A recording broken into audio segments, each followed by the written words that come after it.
बहुत बहुत स्वागत है दोस्तों आप सभी का। आज हम देखेंगे क्लास 11 फिजिकल एजुकेशन का sample question paper with solution के साथ में, जो कि आपका एनुअल मोड एग्जामिनेशन कह लीजिए या फिर टर्म 2 2021-22 के लिए होने वाला है। तो ये मैं आपको विद सॉल्यूशन दिखाने वाला हूँ, ठीक है। और हिंदी एंड इंग्लिश दोनों ही मीडियम में आपको क्वेश्चंस एंड आंसर्स सभी एक पर्टिकुलर तरीके से दिखाने वाला हूँ। यहाँ पे देख सकते हैं ये है आपका ऑफिशियल सैंपल पेपर, ठीक है, जो कि डीओई की तरफ से जारी किया गया है। अगर आप बच्चों इसका पीडीएफ डाउनलोड करना चाहते हैं, ठीक है, तो इसके पीडीएफ का लिंक आपको वीडियो के डिस्क्रिप्शन बॉक्स में मिल जाएगा। हमारे टेलीग्राम ग्रुप में ज्वाइन होकर आप इसे डाउनलोड कर सकते हैं, ठीक है। तो ये आपका ऑफिशियल सैंपल पेपर है जो कि आया हुआ है डीओई की तरफ से, और इसी को मैं आपको हिंदी एंड इंग्लिश मीडियम दोनों में ही सॉल्व करके बताने वाला हूँ। अगर आपके पेपर पैटर्न की बात कर लें तो टाइमिंग है आपकी 2 घंटे की, मैक्सिमम मार्क्स हैं आपके 35, टोटल नंबर ऑफ सेक्शन है 3, ठीक है। खंड आ में आपके 9 प्रश्न है, जिसमें से आपके 7 प्रश्नों के उत्तर देने हैं 2 अंक के। खंड बा में 5 प्रश्नों में से आपको 3 के उत्तर देने हैं 3 अंक के। खंड शाम मतलब सेक्शन सी जो है उसमें आपको 4 प्रश्नों में से 3 के उत्तर देने हैं, जो कि हैं आपके 4 मार्क्स के, ठीक है। चलिए आगे बढ़ते हैं, आपके सैंपल क्वेश्चन पेपर के सॉल्यूशन की बात करते हैं। तो देख सकते हैं ये है आपका ऑफिशियल, इसमें यहाँ पे दिख रखा है आसन और प्राणायाम को परिभाषित कीजिए, खेल प्रशिक्षण की अवधारणा की विवेचना कीजिए, ट्रैकिंग क्या है, ट्रैकिंग के प्रकारों की सूची बनाइए। तो ये सारे क्वेश्चन हम यहाँ पे अभी सॉल्व करने वाले हैं। तो सबसे पहला प्रश्न है बच्चों, आसन और प्राणायाम को परिभाषित कीजिए। तो आसन और प्राणायाम क्या होता है? तो देखिए सबसे पहले आसन को समझते हैं। आसन योग की विभिन्न मुद्राएं हैं, यानी कि आसन जो है वो योग की बहुत सारी मुद्राएं होती हैं। पंतजलि के अनुसार आसन का अर्थ स्थिर सुख आसनम, स्थिर सुखम आसनम, अर्थात लंबे समय तक सुखपूर्वक बैठने की स्थिति को ही आसन कहते हैं। प्राणायाम क्या होता है? तो प्राणायाम 2 शब्दों से मिलकर बना है, एक है प्राण और दूसरा है आयाम। प्राण का अर्थ होता है जीवन ऊर्जा और आयाम का अर्थ होता है नियंत्रण। यानी कि प्राणायाम का जो मतलब हो जाएगा वो हो जाएगा श्वास पर प्रयास पर नियंत्रण करना ही प्राणायाम होता है, यानी कि अपनी श्वास पर नियंत्रण करना ही क्या कहलाता है? प्राणायाम, ठीक है। एंड इंग्लिश मीडियम में अगर आप देखना चाहें तो इसका आंसर ऐसे लिख देंगे, डिफाइन आसन एंड प्राणायाम। तो आसन को आप पर्टिकुलर तरीके से इस तरह से डिजाइन कर सकते हैं, मतलब कि आंसर लिख सकते हैं, एंड जो प्राणायाम है उसका आंसर आप इस तरह से लिख देंगे। मैं बच्चों आपको हिंदी मीडियम में समझाता जाऊंगा और इंग्लिश मीडियम में जो आंसर लिखे हुए हैं वो मैं आपको दिखाता जाऊंगा। सिंपल है। आगे देख लेते हैं, क्वेश्चन नंबर सेकंड है।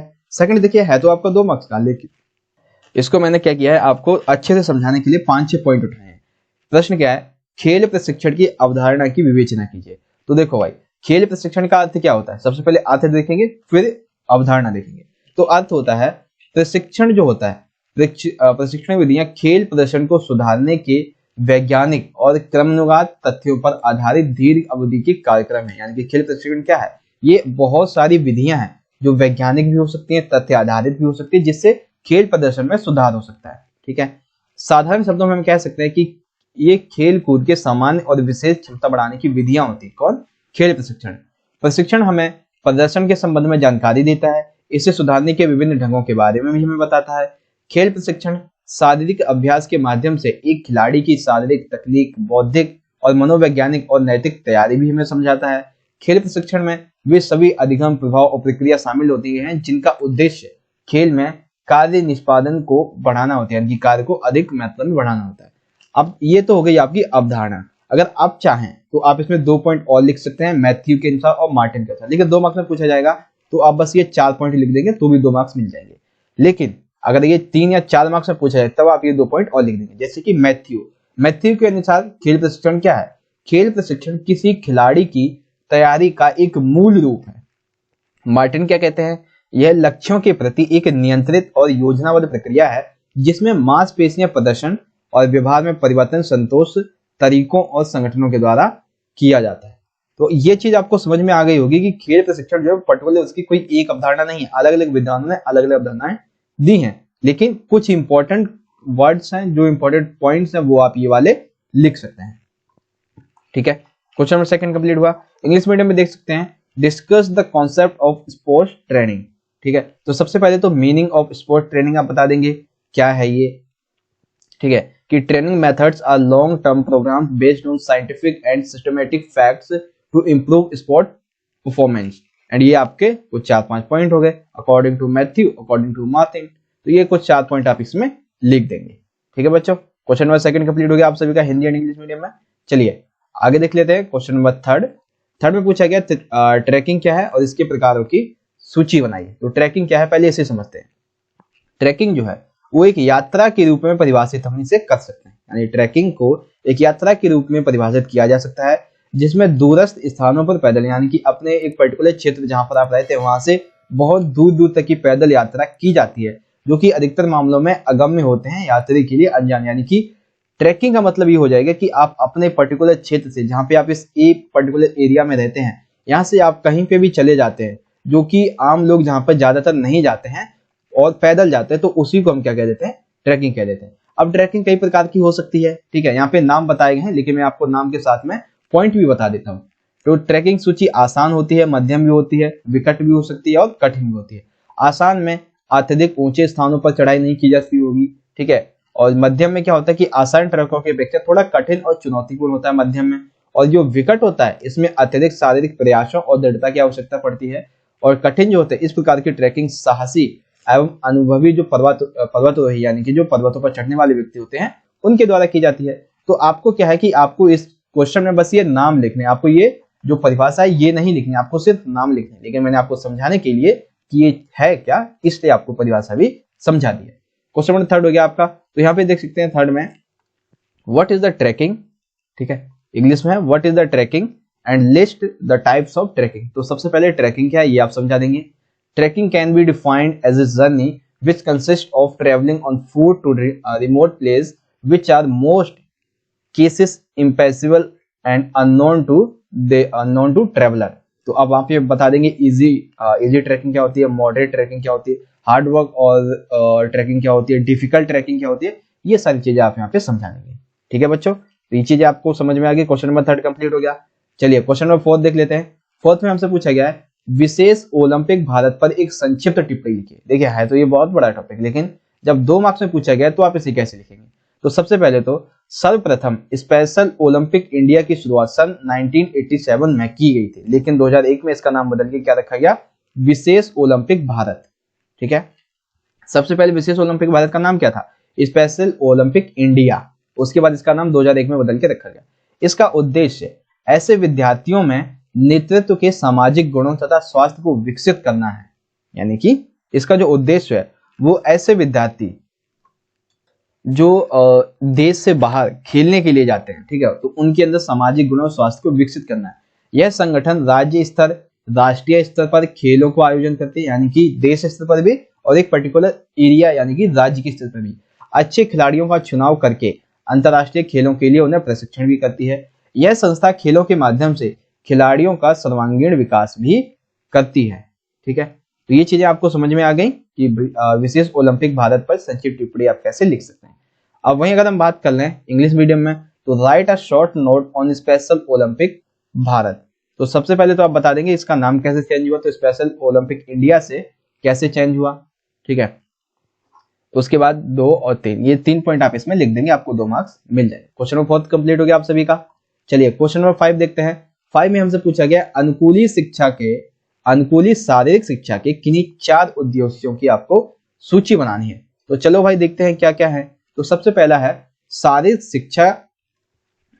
शिक्षा सेवाएं प्रदान करना होता है, आत्मसम्मान को विकसित करना होता है, शरीर यांत्रिक के ज्ञान को विकसित करना होता है, खेलों में सक्रिय भागीदारी को वृद्धि करना होता है, सामाजिकरण का विकास करना होता है, खेल भावना को बढ़ावा देना होता है, गामक कौशल यानी कि जो उसका कौशल जिस पर्टिकुलर एरिया में है उसको और अधिक बढ़ावा देना होता है। तो ये सारी चीजें जो वो किसकी उद्देश्य है, अनुकूली शारीरिक शिक्षा के।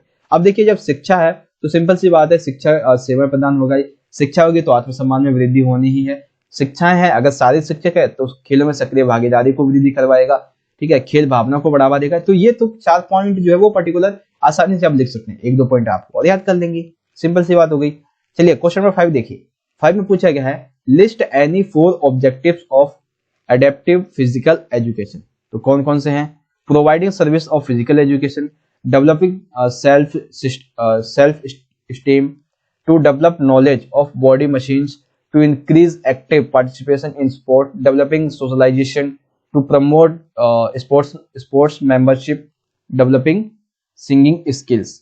ठीक है, तो ये क्या है, स्पोर्ट्स मैनशिप।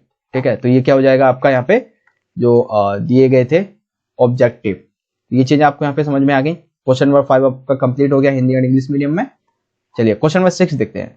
6 में हमसे पूछा गया है उपयुक्त उदाहरण सहित खेल प्रशिक्षण के 2 सिद्धांतों को परिभाषित कीजिए। तो सबसे पहले देखिए हम देखते हैं अतिभार का सिद्धांत। इसका अर्थ होता है कि खिलाड़ियों के प्रदर्शन में बढ़ोतरी करने के लिए प्रशिक्षण भार को बढ़ाना चाहिए। उदाहरण के लिए सहन क्षमता को बढ़ाने के लिए मांसपेशियों को उससे अधिक लंबी अवधि तक कार्य करना चाहिए जितना वे अभ्यस्त हो चुकी हैं। यानी कि अतिभार का सिद्धांत ये हो जाता है कि खिलाड़ी के ऊपर अधिक भार दिया जाए खेलने के प्रति। जो पहले वो जितना खेलता था, ठीक है, मान लीजिए पहले वो 10 मिनट खेलता था, अब उसे 11 मिनट, धीरे धीरे 12 मिनट, धीरे धीरे 13 मिनट, तो इसे आप कह देंगे अतिभार का सिद्धांत। प्रगतिक्रम सिद्धांत, इस सिद्धांत के अनुसार अतिभार 1090 को धीरे धीरे क्रमबद्ध रूप से बढ़ाना चाहिए जिससे कि खिलाड़ी को इसे संभालने में आसानी हो।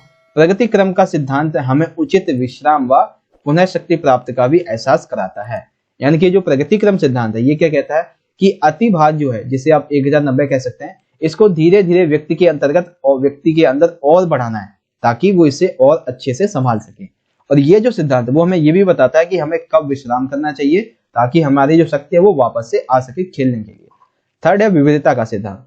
एक सफल प्रशिक्षक को खिलाड़ी की रुचि तथा अभिप्रेरणा को बनाए रखने के लिए प्रशिक्षण कार्यक्रम में विविधताओं को शामिल करना चाहिए। यानी कि विविधता का सिद्धांत कहता है कि जो प्रशिक्षण दिया जा रहा है एक शिक्षक के द्वारा एक एथलीट को, एक खिलाड़ी को, तो क्या करना चाहिए, जो प्रशिक्षक है, जो शिक्षक है, खिलाड़ी, वो क्या करे कि खिलाड़ी के अंतर्गत, मतलब जो बहुत सारे खिलाड़ी हैं उनमें कुछ विविधताओं को भी शामिल करे। विविधता के रूप में व्यायाम की प्रकृति, समय, पर्यावरण में बदलाव आदि के द्वारा लाई जा सकती है। ठीक है, तो कौन कौन से हो गए खेल प्रशिक्षण के 2 सिद्धांत, अतिभार का सिद्धांत, प्रगतिक्रम सिद्धांत और विविधता का सिद्धांत। ठीक है, आगे देखिए, define any 2 principles of sport training with suitable examples. तो चलिए देख लेते हैं कौन कौन से हैं। तो सबसे पहला है principle of overload, progression principle, principle of variety. ठीक है, तो first, second and then third. तो आपको इसमें से कोई 2 लिखने हैं तो आप 2 भी इसमें से याद कर लेंगे। ठीक है बच्चों, आगे आपको ये क्वेश्चन नंबर 7 देख लेते हैं। 7 में पूछा गया है शारीरिक शिक्षा और खेल कूद में मनोविज्ञान के किन्हीं 4 महत्वों को उल्लेख कीजिए। तो 4 हैं, 4 पूछे गए, 2 मार्क्स हैं, हम 5 बता देते हैं। ठीक है, तो मनोविज्ञान के महत्व, सबसे पहला है आत्मविश्वास में वृद्धि। ये क्या कहता है, व्यक्ति के अंदर, खिलाड़ी के अंदर जो आत्मविश्वास होता है उसमें वृद्धि लाता है। प्रतियोगिता के दौरान भीड़ के साथ में किस तरह का व्यवहार करना चाहिए, अपने आप को कैसे आगे निकालना चाहिए, तो ये समझाया जाता है। खिलाड़ियों का मार्ग प्रदर्शन किया जाता है कि उन्हें किस तरह से खेल को और अधिक अच्छा करना चाहिए। व्यक्ति के अंदर जो तनाव होता है उसमें कमी लाने के लिए एवं एकाग्रता में वृद्धि लाने के लिए शारीरिक शिक्षा और खेलकूद काफी अहम भूमिका निभाते हैं। भावनाओं पर नियंत्रण और बेहतर समझ और तालमेल के लिए शारीरिक शिक्षा और खेलकूद के क्षेत्र में मनोविज्ञान काफी महत्वपूर्ण है। ठीक है, क्वेश्चन नंबर 7 हो गया। ऐसे यहाँ पे देख सकते हैं, mention any 4 importance of physical in physical education and sports.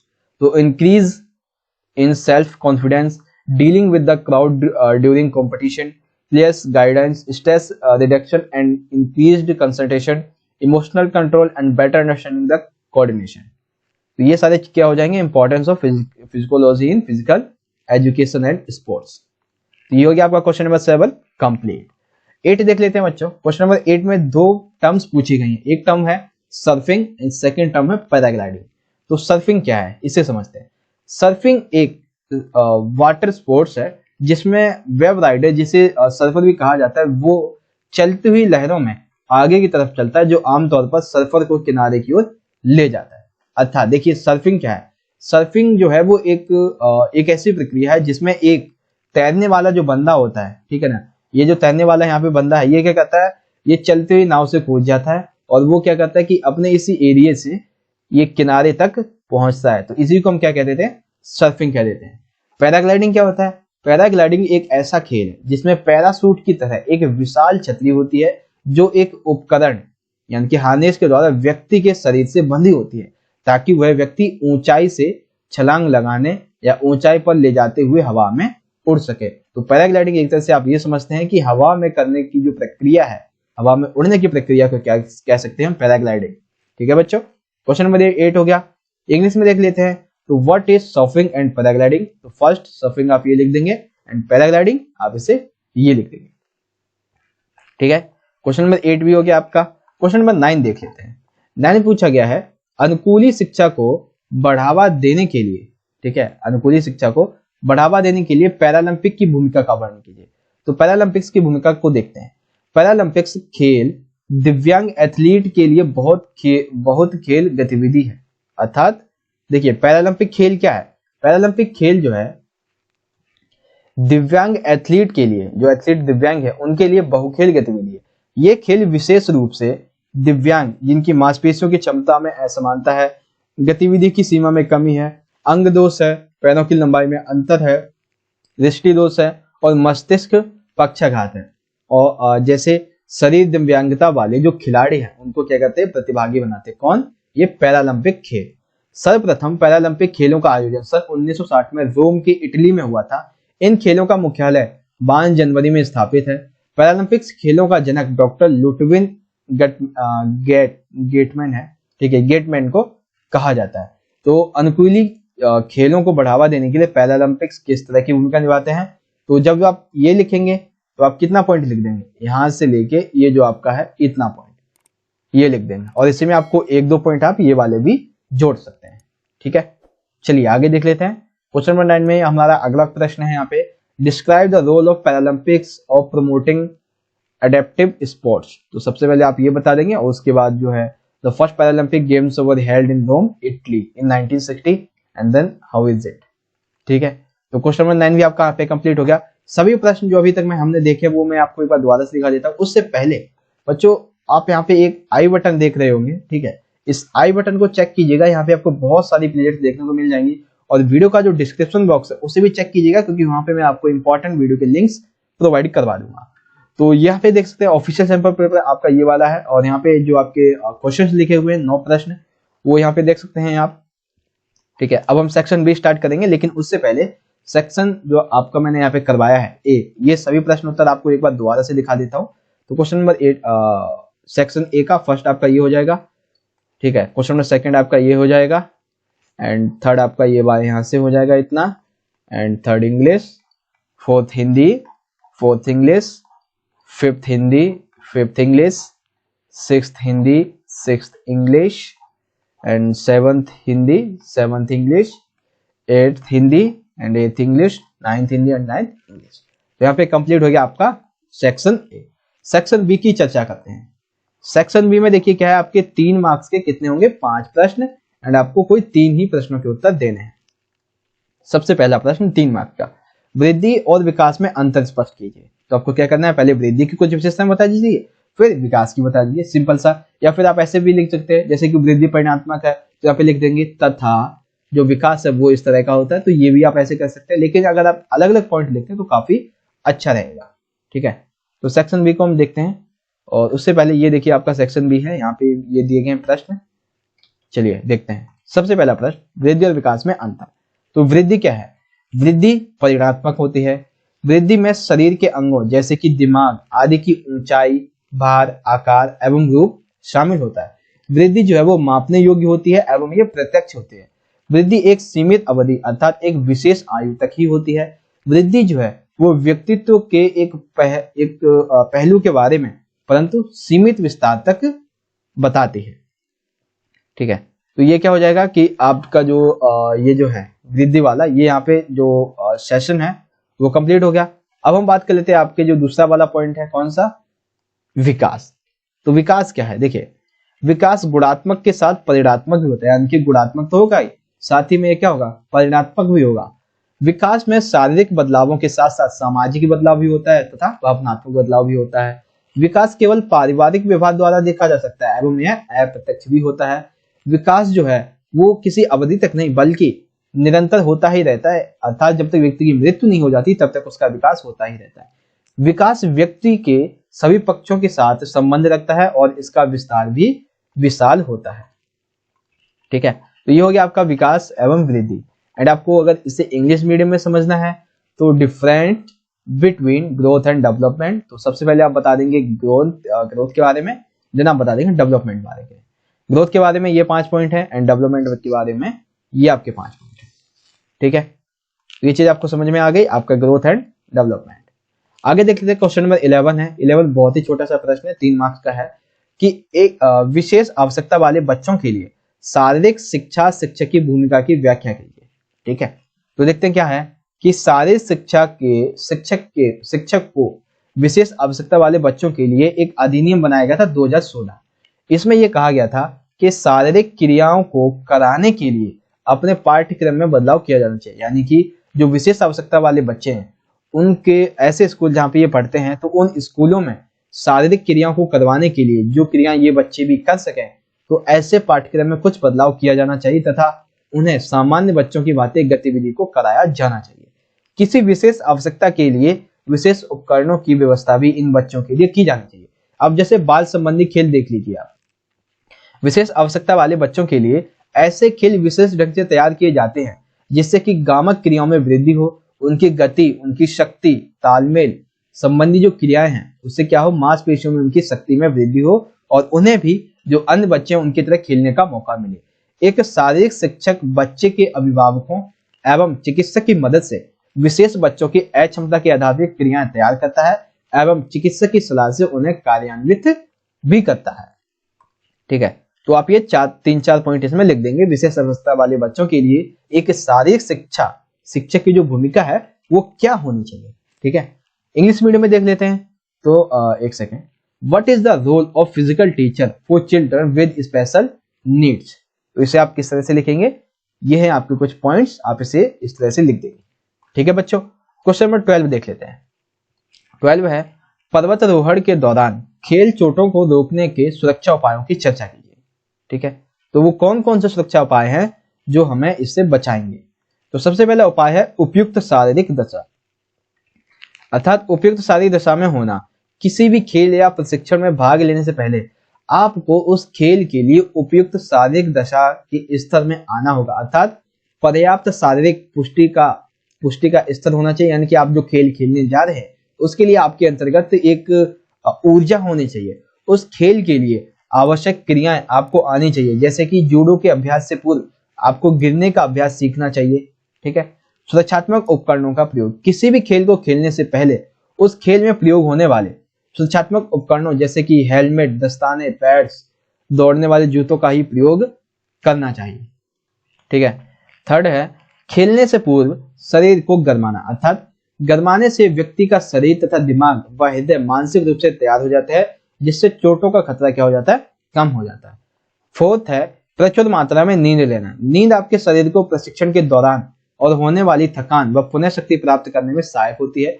पुरानी चोटों से बचने के लिए आपको पर्याप्त नींद लेने की आवश्यकता है। अब बच्चों, कई बच्चे ऐसे होंगे जिनको इस क्वेश्चन को लेकर डाउट होगा आंसर को, कि यहाँ पे बताया गया पर्वतारोहण के दौरान खेल चोटों को रोकने के सुरक्षा उपाय, लेकिन सर आप तो बता दें कि उपयुक्त शिक्षा, सुरक्षात्मक उपकरणों का उपयोग, खेल से पूर्व शरीर को गरमाना, प्रचुर मात्रा में नींद लेना।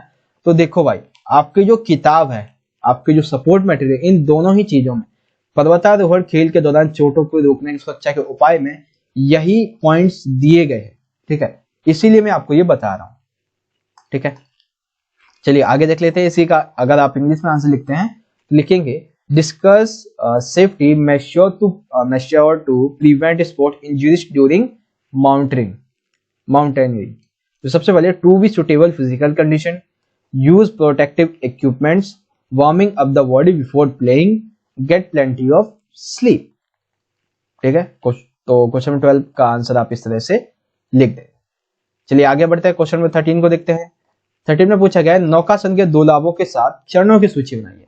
तो सबसे पहले पूछा गया है, देखिए सबसे पहले हमसे क्या पूछा गया है, नौकासन के 2 लाभ, उसके बाद चरण। तो सबसे पहले देखिए हम देखेंगे लाभ। लाभ क्या होते हैं, तो लाभ में है शरीर को सुडौल अर्थात कि मजबूत बनाना। जिन लोगों को नींद अधिक आती है उन लोगों के लिए सहायक होते हैं। रीढ़ की हड्डियां सीधी होती हैं तथा मजबूत भी होती हैं।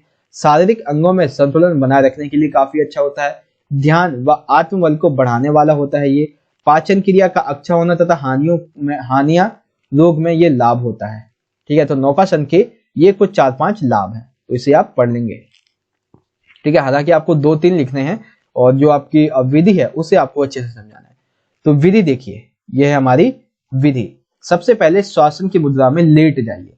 इसके पश्चात अपनी एड़ी और पंजे को मिलाएं और अपने दोनों हाथ कमर से सटाकर रखिए। इस वक्त आपको हथेलियां जमीन पर तथा गर्दन को सीधा रखना है।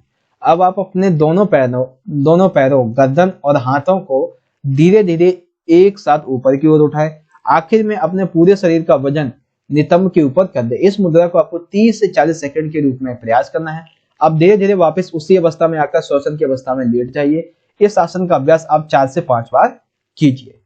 तो ये क्या हो गई आपकी जो नौकासन है, ठीक है, नौकासन को करने की विधि। और इसके लाभ की अगर हम बात कर लें तो लाभ आपके यहां पर दिए हुए, ठीक है बच्चों। तो ये हो गया question number 13 complete. English medium में देख लेते हैं, list down the steps of Naukasana with two benefit. तो हम पहले देख लेंगे मेथड्स ऑफ नौकासन, ठीक है। तो ये कुछ 5-6 तरीके हैं जिनसे आपकी जो पूरी प्रक्रिया है नौकासन करने की वो कंप्लीट होगी। अब है following are the benefits of Naukasana. तो ये हो जाएंगे आपके 6, ठीक है। तो यहाँ पे आपका हो गया है ये क्वेश्चन नंबर, कौन सा था हमारा, ये क्वेश्चन नंबर 13 कंप्लीट। चलिए क्वेश्चन नंबर 14 देख लेते हैं। 14 में क्या पूछा गया है आपसे, 14 में आपको समझाना है डोपिंग के वर्गीकरण को समझाइए। देखिए ये प्रश्न जो है वैसे तो 3 मार्क्स में है, लेकिन मैं आपको इसका आंसर 4 मार्क्स के अकॉर्डिंग बताता हूँ क्योंकि ये काफी बड़ा है, ठीक है। लेकिन जब आपसे ये पूछा जाएगा वर्गीकरण को समझाइए, तो आप क्या करेंगे, ये जो आप यहाँ पे एक पिक्चर देख रहे हैं डोपिंग का वर्गीकरण जो कि आपकी सपोर्ट मटेरियल से मैंने लिया है, तो इसमें 2 तरह के हैं। एक है प्रदर्शन बढ़ाने वाले पदार्थ जो कि मैंने यहाँ पे लिखा हुआ है, दूसरा है शारीरिक विधियां जो कि अभी नीचे में आपको समझाऊंगा। तो इसमें क्या है, उत्तेजक है, स्टेरॉइड्स है, बीटा 2 है, डिगोरिक्स है, नशीली दवाएं हैं, ये सारी चीजें हैं। तो यहाँ पे क्या करना है कि आपको एक एक 2-2 लाइन इन सभी के बारे में लिखनी है। तो मैंने क्या किया है, इसमें से 2 पॉइंट उठाए हैं, एक उत्तेजक और एक है स्टेरॉइड्स। अभी आगे एक आपका क्वेश्चन आएगा जिसमें आपको ये सारे पॉइंट जो हैं वो पर्टिकुलर तरीके से क्लियर करने हैं। तो पहले उत्तेजक देख लीजिए कि खिलाड़ी अपने प्रदर्शन एवं खेल स्तर को बढ़ाने के लिए कोकीन, कैथीन और मोडाफिलिन जैसे पदार्थों का सेवन गोली या स्प्रे टीके के रूप में करता है। इन सब पदार्थों से शरीर में चेतना और आत्मविश्वास की बढ़ोतरी होती है और थकावट में भी कमी आती है। इन पदार्थों का प्रयोग करके खिलाड़ी अपनी मांसपेशियों की शक्ति में वृद्धि बढ़ाने के लिए खिलाड़ी टीके या नशीली दवा के रूप में सेवन करते हैं, जिससे खिलाड़ी के जो प्रदर्शन होता है उसमें सुधार आता है। तो ये क्या है, ये जो है डोपिंग के वर्गीकरण के कुछ पॉइंट्स हैं। अब जैसे 1-2 पॉइंट्स यहाँ पे भी दिए हुए हैं शारीरिक विधियों के बारे में। एक है ब्लड डोपिंग, लाल रक्त कणिकाओं की संख्या में वृद्धि करने की एक विधि है जो गलत एवं प्रतिबंधित पदार्थों के रूप में परिभाषित किया जा सकता है। जीन डोपिंग क्या है, खिलाड़ी के शरीर के खेल के प्रदर्शन को बढ़ाने के लिए कोशिकाओं या जीन्स का जोड़ तोड़ है। इसे सामान्य स्वास्थ्य कोशिकाओं को कार्य उनका बढ़ाने के लिए उपयोग किया जाता है। तो कहीं ना कहीं जो डोपिंग का वर्गीकरण है वो एक तरह से जो खिलाड़ी के द्वारा अपने जो खेल होता है उसको और प्रदर्शन जो होता है उसे और अच्छा बनाने के लिए जो दवाएं जिनका उपयोग किया जाता है, ठीक है, उन्हीं के दुष्प्रभावों के बारे में उन्हीं कौन कौन से तरीकों से करता है वही आपको इस डोपिंग के वर्गीकरण में समझाना है, ठीक है। इंग्लिश मीडियम में अगर हम देख लें तो एक्सप्लेन द एक सेकेंड कहाँ चला गया, ये रहा। Explain the classification of doping. तो परफॉर्मेंस इनहेंसिंग सब्सटेंस, तो सबसे पहले first, second, physical medicine, blood doping and gene doping. तो ये सारी चीजें आप इंग्लिश मीडियम में लिख देंगे। आगे देख लेते हैं, आगे आ जाता है हमारा सेक्शन नंबर सी को समझाने से पहले बच्चों मैं आपको समझा देता हूं आपका सेक्शन नंबर बी जो है वो पर्टिकुलर सेकंड तरीके दूसरी बात। तो सेक्शन बी है, क्वेश्चन नंबर 10 है वृद्धि विकास में अंतर हिंदी मीडियम में, फिर इंग्लिश मीडियम में, देन हिंदी 11 क्वेश्चन, इंग्लिश एक सेकेंड क्वेश्चन नंबर 10 हाँ यहाँ पे बच्चों क्वेश्चन नंबर जो है ना ये रॉन्ग पड़ा हुआ है, ठीक है, यहाँ पे 11 होना चाहिए, ठीक है। Question number 12 in Hindi, question number 12 in English, question number 13 in Hindi, question number 13 in English, question number 14 in Hindi, question number 14 in English. चलिए नेक्स्ट की तरफ बढ़ते हैं, सेक्शन नंबर सी में सबसे पहला प्रश्न है 4 मार्क्स का है हमारा, 2 प्रश्न है इसमें। किशोरों की समस्याओं ये बताना है और उसके प्रबंधन की व्याख्या करनी है। तो किशोर अवस्था क्या होती है, किशोर अवस्था वह अवस्था है जिसमें मनुष्य बाल्य अवस्था से परिपक्वता की ओर बढ़ता है। अब इसकी कुछ समस्याएं सुनिए। तो समस्या क्या होती है, शारीरिक समस्याएं आती हैं, ठीक है, आत्म जागरूकता में वृद्धि होती है, यौन संबंधी समस्याएं आ जाती हैं, मित्र मंडली के साथ संबंध के कारण समस्या उत्पन्न होती है, कैरियर चुनाव के संबंध में समस्या सामने आती हैं, भावनात्मक समस्याएं किशोरावस्था में लापरवाही की वजह से आती हैं। तो कौन कौन सी समस्याएं हो जाएंगी किशोरावस्था में? कुछ शारीरिक होती हैं, क्यों? क्योंकि वो मनुष्य जो है वो बाल्यावस्था से कहाँ जा रहा होता है, परिपक्वता की ओर। आत्म जागरूकता में वृद्धि होती है, ठीक है, और ये कई बार जो होता है ये आत्म जागरूकता में वृद्धि होना ही बड़ी समस्या बन जाता है। यौन संबंधी समस्या सामने आती हैं स्त्री पुरुषों में, मतलब बच्चे और बच्चियों में। मित्र मंडली के साथ में जो संबंध होते हैं, कई बार हमारे अच्छे होते हैं, कई बार खराब होते हैं, तो ये भी समस्या हो जाती है। कैरियर के चुनाव में हमारे माता पिता ज्यादा निर्णय लेते हैं, हम सोचते हैं कि हम निर्णय लें, तो ये एक समस्या आ जाती है। भावनात्मक समस्याएं आती हैं जो कि किशोरावस्था में लापरवाही की वजह से आती हैं। तो ये सारे पॉइंट जो है वो किसके हैं? ये है आपके जो मुख्य समस्याएं हैं। अगर आपको इनका निदान करना है, यानी कि इन्हें खत्म करना है, इनका सॉल्यूशन ढूंढना है, तो आप देखेंगे मनोविज्ञान की जानकारी होनी चाहिए व्यक्ति को। उचित पर्यावरण उपलब्ध करवाना चाहिए, यानी कि उस व्यक्ति के लिए जो एक ऐसा पर्यावरण हो जो उसके विकास के लिए सही हो। ठीक है, किशोर अवस्था में जब व्यक्ति बच्चा जो प्रवेश कर रहा है तो उसके लिए एक पर्यावरण ऐसा होना चाहिए जो कि इन समस्याओं में ना फंसे। सही यौन शिक्षा, यानी कि लड़के लड़कियों को सही जो यौन शिक्षा वो दी जानी चाहिए। किशोरों के साथ उचित व्यवहार किया जाना चाहिए। किशोरों की विभिन्न रुचियों और बौद्धिक स्तरों की संतुष्टि करना एवं उचित धार्मिक और नैतिक शिक्षा दी जानी चाहिए। व्यवहारिक शिक्षा का प्रतिबंध किया जाना चाहिए। किशोरों के लिए भावनात्मक जो प्रशिक्षण है वो भी किया जाना चाहिए ताकि इनकी जो समस्या है वो सारी की सारी पर्टिकुलर तरीके से खत्म हो सके। ठीक है, तो सेक्शन सी का हमारा क्वेश्चन नंबर 15 कंप्लीट हो गया। इंग्लिश मीडियम की अगर हम बात कर लें तो इंग्लिश में यहाँ पे देख सकते हैं लिखा हुआ है explain adolescence problems and their management. तो adolescence is the stage of which person progress from childhood to maturity. Some of the main problems adolescents are the follows: physical problems, increased self-awareness, sexual problems, relationship between friends, relationship with the career, ठीक है, emotional problems, careless in adolescence। तो ये कौन सी हैं? ये है आपकी problems. And आपको अगर इससे मैनेज करना है, यानी कि आपको इससे छुटकारा पाना है, तो आपको सबसे पहले नॉलेज ऑफ फिजिकोलॉजी यानी कि मनोविज्ञान की नॉलेज होनी चाहिए। प्रोवाइडिंग द राइट एनवायरनमेंट बच्चों के लिए। प्रॉपर सेक्स एजुकेशन मिलनी चाहिए बच्चों को। Fair dealing with teenagers. Management of practical education. Emotional training for teens, यानी कि जो किशोर हैं उनके लिए इमोशनल ट्रेनिंग होनी चाहिए। ठीक है बच्चों, तो क्वेश्चन नंबर 15 आपका कंप्लीट हो गया। 16 की बात कर लेते हैं। 16 में पूछा गया है, देखिए क्वेश्चन उसी तरीके से लेकिन आपको थोड़ा सा यहाँ पे माइंड डाइवर्ट कर दिया गया है। कैसे?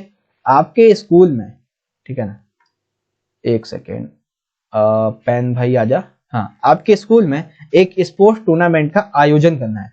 उसके लिए आपको एक लीडर को चुनना है। फिर बताइए कि आपके लीडर में क्या गुण होने चाहिए जो कि आपके टूर्नामेंट को सफलतापूर्वक आयोजित करवा सके। तो भैया देखो, सबसे पहले तो वो जो लीडर है हमारा वो बुद्धिमान होना चाहिए। एक शारीरिक शिक्षा के नेता में बुद्धिमानी होनी चाहिए। वास्तव में बुद्धिमत्ता व्यक्ति की वह योग्यता होती है जिसके द्वारा वह विभिन्न समस्याओं को संभावित हल ढूंढने के योग्य होता है। शारीरिक शिक्षा के बुद्धिमान नेता के लिए एक वरदान सिद्ध हो सकती है, यानी कि जो शारीरिक शिक्षा है वो बुद्धिमान नेता के लिए वरदान सिद्ध हो सकती है। उस व्यक्ति के अंदर रचनात्मकता होनी चाहिए, यानी कि शारीरिक शिक्षा के क्षेत्र में एक नेता को रचनात्मक या सृजनात्मक होना चाहिए। ऐसा नेता कई तकनीकों का या विचारों का प्रतिपादन कर सकता है जो कि शारीरिक शिक्षा के क्षेत्र में नितांत आवश्यकता को दर्शाता है। ठीक है, तो कौन कौन से जो लीडर में गुण होने चाहिए? सबसे पहले बुद्धिमान होना चाहिए, फिर हो गया आपका रचनात्मकता होनी चाहिए उस व्यक्ति के अंदर। आगे देख लेते हैं, आगे दिया हुआ है वो व्यक्ति जो है वो तर्कशील, कैसा होना चाहिए? तर्कशील एवं निर्णय लेने वाला होना चाहिए। तो शारीरिक शिक्षा के नेता को समस्या को तार्किक ढंग से विचार विमर्श करने की योग्य उसके अंतर्गत योग्यता होनी चाहिए। उसे उचित समय पर एक अच्छा निर्णायक भी सिद्ध होना चाहिए। उसे इस बात का ज्ञान अवश्य होना चाहिए कि न्याय में देरी अन्याय के समान है। कर्मठ होना चाहिए। शारीरिक शिक्षा के क्षेत्र में एक नेता के लिए कर्मठ होना अति आवश्यक है। वास्तव में यह व्यवसाय की मौलिक आवश्यकता है। शिक्षण में कुशल होना चाहिए, यानी कि कुशल कैसे होगा कि इस शिक्षा में नेता को विभिन्न शिक्षण कौशलों का विस्तृत एवं गहरा ज्ञान होना चाहिए। अब शारीरिक शिक्षा को कक्षा में एक विषय के रूप में पढ़ाया जाता है, इसलिए इसे विभिन्न शिक्षण पद्धतियों में कुशल एवं निपुण होना चाहिए। इसके साथ साथ उसे शरीर के द्वारा भाषा संकेतों व चेहरों के हावभावों को व्यक्त करने में भी कुशल होना चाहिए। ये गुण उसके शिक्षण कार्य को अधिक प्रभावी बनाने में मददगार होते हैं। ठीक है, तो देखिए मैं आपको क्या कह रहा हूं कि यहाँ पे देखिए आपका 4 मार्क्स का प्रश्न, तो आपको क्या करना है कि 5 पॉइंट लिखने हैं। ठीक है, तो 5 पॉइंट तो मैंने आपको समझा दिए। अब ये मैं आपको 2 पॉइंट और दिखा दिए, टोटल हो गया आपके 7 पॉइंट। इन 7 पॉइंट में से आपको कोई 5 पॉइंट याद कर लेने हैं और आप लिख दें, ठीक है। अगर आप 4 भी लिख देते लेकिन सही लिखेंगे तो भी आपको 4 मार्क्स मिल जाएंगे। चलिए इंग्लिश मीडियम में देख लेते हैं। तो ये है, you have to organise a sportsman tournament in your school, for that you have to choice a leader then the state with quality.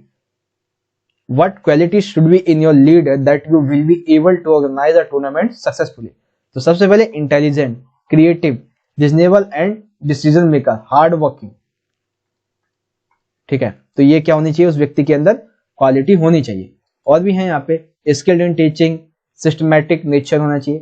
Question number 17 देख लेते हैं। 17 काफी इंपॉर्टेंट है। निषिद्ध पदार्थों और उनके दुष्प्रभावों को परिभाषित कीजिए।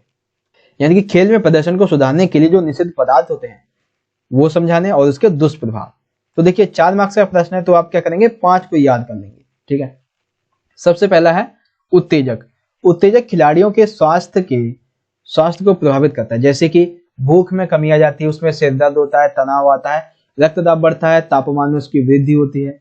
एनाबोलिक स्टीरॉइड्स, इसका मतलब क्या होता है, इसका प्रयोग खिलाड़ी अपनी शक्ति को बढ़ाने के लिए करते हैं, पर लंबे समय तक इसका प्रयोग करने से निम्नलिखित प्रभाव पड़ सकते हैं, जैसे कि चेहरे पर अधिक बाल आ जाना, मासिक धर्म में अनियमितता होना, तनाव उत्पन्न होना, अधिक गुस्सा आना, मानसिक अवसाद होना, पुरुषों में गंजापन होना या फिर उच्च रक्तदाब। फिर है कन्नाबाइनाइज। इसका उपयोग करने से जो खिलाड़ी होता है वो खेल नहीं पाता सही से, उसकी एकाग्रता में कमी आती है, जीभ, गले, फेफड़े आदि के कैंसर होने का भी खिलाड़ी के अंतर्गत क्या होता है, खतरा बना रहता है, ठीक है। और भी है यहाँ पे कुछ बीटा ब्लॉक्स। बीटा ब्लॉक्स के सेवन से निम्नलिखित दुष्प्रभाव होते हैं, जैसे कि खिलाड़ी की सहन क्षमता में कमी आ जाती है, पाचन शक्ति कमजोर हो जाती है, सिर दर्द होता है, रक्तचाप होता है, पेट संबंधी रोग होने आदि शुरू हो जाते हैं। नशीली दवाएं एवं नार्कोटिक्स, इन दवाओं के सेवन से खिलाड़ी को कई प्रकार की समस्याओं का सामना करना पड़ता है, जैसे कि मानसिक और शारीरिक संतुलन उसका बिगड़ने लगता है, ठीक है। उल्टी कब्ज होने लगती है, वह बेहोशी की अवस्था में होने लगता है कई बार। ड्यूरेटिक्स यानी कि डियूरेटिक्स, इसका मतलब क्या है, ये इसके सेवन से खिलाड़ी को निम्न समस्याओं का सामना करना पड़ता है, जैसे कि पानी की कमी आना, चक्कर आ जाना, मांसपेशियों का फट जाना, पोटेशियम की कमी आना। तो ये क्या हो जाते हैं, ये आते किसकी वजह से होता है, डियूरेटिक्स की वजह से। तो क्वेश्चन नंबर 17 में ये देखिए 4 मार्क्स का है, 6 पॉइंट आपको समझाए गए हैं, इनमें से आपको 4 पॉइंट याद कर लेंगे और आप लिख देंगे, ठीक है।